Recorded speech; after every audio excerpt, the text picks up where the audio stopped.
नमस्कार दोस्तों, स्वागत है आपका। और हमने देखा कि भारतीय सेना ने ऑपरेशन सिंदूर को बहुत ही अच्छे से परफॉर्म किया है। हमने बहुत ही ज़्यादा डैमेज दिया पाकिस्तान को। और इसके साथ-साथ बीच में ऐसी खबरें आ रही थी कि पाकिस्तान न्यूक्लियर अटैक करने वाला, तो ये कोई पहली बार नहीं है। पाकिस्तान हमेशा से ऐसी धमकियाँ देता जाता है। और एक खबर ये भी थी कि किराना हिल्स न्यूक्लियर साइट जो कि पाकिस्तान में है, तो उस साइट के आसपास तो वहाँ से कुछ रेडियो एक्टिव लीकेज हो रहे हैं। आईएईए ने कन्फर्म किया, वहाँ से कोई रेडियो एक्टिव पदार्थ नहीं लीकेज हुआ है। और मैं आपको बताता चलूँ, आईएईए जो है ये यूनाइटेड नेशंस का एक इंडिपेंडेंट एजेंसी है जो लगभग देशों के न्यूक्लियर साइट्स के निरीक्षण करता है और वहाँ पर ये भी ये कंफर्म करता है कि यहाँ गुप्त रूप से कोई परमाणु हथियार ना बन रहा हो। और इसका हेडक्वार्टर ऑस्ट्रिया की राजधानी वियना में है। और भारत भी आईएईए का सदस्य है। और बहुत आसान भाषा में कहे तो आईएईए दुनिया भर का परमाणु चौकीदार है। कहने का मतलब है ये देखता है कि परमाणु ताकत का इस्तेमाल बम बनाने में किया जा रहा है या दुनिया की भलाई के लिए। और हर साल 1 जनवरी को भारत पाकिस्तान के बीच में एक समझौता हुआ है। तो भारत और पाकिस्तान दोनों ही देश एक दूसरे के न्यूक्लियर ठिकानों की रिपोर्ट देते हैं एक दूसरे को कि भैया अगर अटैक करो तो इन स्थानों पर ना करो, क्योंकि यहाँ पर हमारे परमाणु हथियार हैं या परमाणु बम से रिलेटेड चीज़ें वहाँ पर हमारी एकत्रित हैं। तो बाद में वहाँ पर कोई ताकि मिसाइल अटैक या कुछ भी ना हो जिससे कोई रेडियो एक्टिव पदार्थ बाहर आ पाए। तो इसलिए 1 जनवरी को हर साल भारत पाकिस्तान के बीच ऐसी चीज़ें होती हैं। और आपके दिमाग में एक चीज़ ये ज़रूर आ रही होगी कि अगर हम अपने परमाणु ठिकानों का जो ब्यौरा है वो उसको हम दे रहे हैं पाकिस्तान को, तो पाकिस्तान पे तो बहुत ज़्यादा भरोसा किया नहीं जा सकता। बिल्कुल आपकी सोच बहुत ही ज़्यादा मैं कहूँगा सही है। ये चीज़ें हमारे दिमाग में आएँगी ज़रूर। ऐसा कुछ है नहीं, अगर पाकिस्तान ऐसा करेगा तो बिल्कुल वो उल्लंघन कर रहा है उस नीति का। और हमें भी अटैक करने का उस पे मौका मिलेगा। और इंडिया की एक पॉलिसी ऐसी है कि हम परमाणु बम का पहला यूज़ नहीं करेंगे। नो फर्स्ट यूज़ पॉलिसी बोलते हैं उसको। तो उसके तहत हम पहले परमाणु हमले नहीं करेंगे, लेकिन अगर हम पे किसी ने किया तो हम उसको छोड़ेंगे नहीं, आसान भाषा में समझे तो। और 1947 में आज़ादी के बाद से ही कश्मीर इश्यू को लेके पाकिस्तान से हमेशा लगभग तनातनी रहती है। और 1948, 1965, 1971, 1999 पाकिस्तान से हमसे युद्ध हो चुके हैं। और हर बार पाकिस्तान को मुँह की खानी पड़ी है, लेकिन फिर भी वो आतंकवाद के थ्रू और सभी चीज़ों का सहारा लेके हमेशा इंडिया पे लगभग अटैक्स ही करते हैं। कारगिल युद्ध के दौरान में भी उन्होंने हम पे परमाणु बम गिरा देने की धमकी दी थी, ऐसा-वैसा। तो ये सभी चीज़ें चलती रहती। और मई 1998 में जब भारत ने दूसरा परमाणु परीक्षण किया, तो उसके बाद से पाकिस्तान ने भी चंगाई हिल्स में अपने न्यूक्लियर टेस्ट किए। और उसके बाद से ही दोनों देश ऑफिशियली न्यूक्लियर आर्म्ड बन गए। और भारत ने उस टाइम पे अपना नो फर्स्ट यूज़ पॉलिसी को डिक्लेयर किया। और जिसके तहत ये था कि भैया कभी हम पहले अपना न्यूक्लियर अटैक नहीं करेंगे। लेकिन पाकिस्तान ने ऐसी कोई भी चीज़ नहीं कही कि हम पहले यूज़ नहीं करेंगे, उनका कोई भी ऐसा कुछ रूल है नहीं। और भारत की नो फर्स्ट यूज़ पॉलिसी को 2003 में मॉडिफाई भी किया गया था, जिसमें कहा गया कि अगर किसी ने केमिकल या बायोलॉजिकल अटैक किया, मान लीजिए जैसे छोटे परमाणु बम है या हम पर कोई बायोलॉजिकल वेपन से अटैक करता है, तो उस केस में भारत न्यूक्लियर रिस्पॉन्स दे सकता है। और दिसंबर 2001 में इंडियन पार्लियामेंट पे अटैक हुआ था।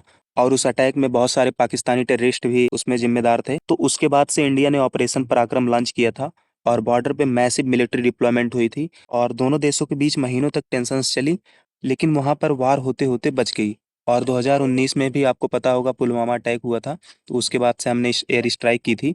और उस टाइम पे हमारे यहाँ के प्रधानमंत्री जी ने ये भी कहा था कि India will not tolerate nuclear blackmail, कि हम भैया न्यूक्लियर ब्लैकमेल को बार-बार झेल थोड़ी ना पाएँगे और इस चीज़ से हम डरने वाले नहीं हैं। और आपको याद होगा मार्च 2022 में भारत से एक ब्रह्मोस मिसाइल गलती से पाकिस्तान की तरफ चली गई थी। और वो जो मिसाइल गिरी थी वो सिविलियन एरिया में गिर गई थी, लेकिन उसमें कोई न्यूक्लियर वारहेड्स नहीं थे। और अगर मान लीजिए वही मिसाइल अगर अभी के टाइम पे ऑपरेशन सिंदूर के टाइम पे वहाँ पर गिर गई होती और उसमें मान लीजिए न्यूक्लियर वारहेड्स होते या नहीं भी होते, तो भी एक इससे एक वार स्टार्ट हो सकती थी, क्योंकि इससे उनको लगता कि नहीं इंडिया झूठ बोल रहा है और वो हम पे अटैक कर रहे थे, हालाँकि वो फेल कर गया। तो ऐसे भी रूमर्स पाकिस्तान फैला सकता था।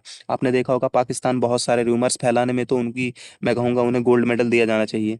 और ऐसी मेंटालिटी के लोग सिर्फ़ वहाँ ही नहीं है, बहुत सारे इंडियंस भी मैं देखता हूँ स्टेटस लगाएँगे या ऐसा कुछ करेंगे जिसमें उनको कभी जैसे खुशी ही नहीं है कि हमारे देश ने ऑपरेशन सिंदूर लॉन्च किया, कहीं न कहीं क्रिटिसाइज़ करते रहेंगे। अरे ठीक है, आप गवर्नमेंट को क्रिटिसाइज़ करो, मैं उसके लिए नहीं कह रहा हूँ।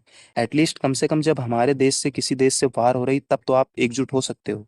ये भी कोई बताने वाली चीज़ थोड़ी ना है। और ऐसे लोगों के लिए जो देश के साथ गद्दारी करते हैं, इनके साथ बिल्कुल अगर मेरी चले तो मैं बिल्कुल नॉर्थ कोरिया वाला रूल लगाऊँगा।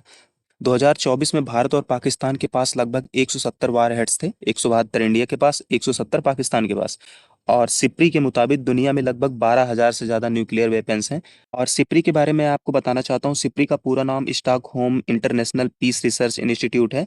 और इसका जो हेडक्वार्टर है वो स्टॉकहोम में है। और इनका जो मेन काम है, ये ऐसी सभी चीज़ों का डेटा कलेक्ट करके ये लोग पब्लिश करते हैं। कहने का मतलब किसके पास कितना परमाणु बम है, कितने एक्टिव नहीं है, और भी कई सारी चीज़ों पे ये रिसर्च करते हैं और अपना डेटा प्रोवाइड करते हैं। तो इनके अनुसार दुनिया भर में लगभग 12,000 से ज़्यादा न्यूक्लियर वेपन्स हैं, जिसमें से 9,500 मिलिट्री यूज़ के लिए एक्टिव हैं।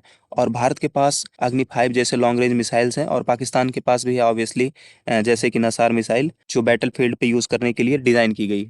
और यहाँ स्क्रीन में आप देख पाओगे इंडिया के पास 172 वार हेड्स हैं, पाकिस्तान के पास 170, इजराइल के पास 90, और रसिया के पास आप देख पाओगे बहुत ही ज़्यादा न्यूक्लियर वार हेड्स हैं। और जो आप रेड कलर से देख रहे हो, ये कहीं ना कहीं डिप्लॉयड हैं। और सेम ही चीज़ आप फ्रांस, यूके और यूएसए में भी देख पाओगे। और पाकिस्तान ने बैटल फील्ड में होने वाले टैक्टिकल न्यूक्स भी डेवलप किए हैं। इसका मतलब ये है कि अगर कोई वार होती है और पाकिस्तान को लगता है कि वो हार रहा है, तो वो छोटे लेवल के न्यूक्लियर वेपन्स का यूज कर सकता है। लेकिन ध्यान देने वाली बात यह है कि हमने आपको थोड़ी देर पहले बताया कि अगर कोई बायोलॉजिकल वेपन या छोटे परमाणु हथियारों का यूज करता है, तो इंडिया का नो फर्स्ट यूज पॉलिसी वहां पर टूट जाएगा। तो इसके बदले में हम भी अटैक कर सकते हैं।